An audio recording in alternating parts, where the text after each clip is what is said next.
Welcome friends. In this video tutorial, we will give introduction of XML. So, what is XML? XML stands for Extensible Markup Language. XML is a markup language much like HTML. XML was designed to carry data, not to display data.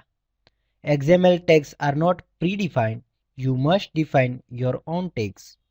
XML is designed to be self-descriptive and XML is a W3C recommendation. Now let's see difference between XML and HTML. XML is not a replacement of HTML, but XML and HTML were designed with different goals.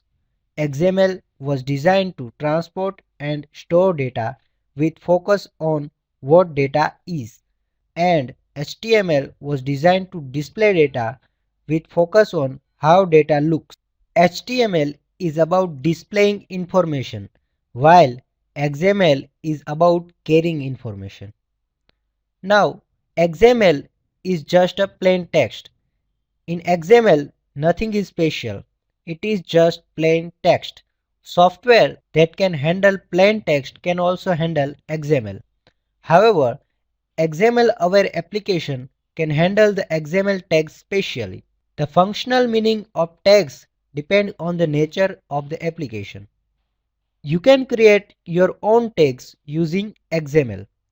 That is because XML language has no predefined tags. The tags used in HTML and the structure of HTML are predefined. HTML document can only use tags defined in HTML standard. XML allows the author to define his own tags and his own document structure. And now XML is everywhere. It has been amazing to see how quickly the XML standard has developed and how quickly a large number of software vendors have adopted the standard. XML is now as important for the web as HTML was to foundation of the web. XML is everywhere. It is the most common tool for data transmission between all sorts of applications and is becoming more and more popular in the area of storing and describing information. So, this is about introduction of basic XML. Thank you.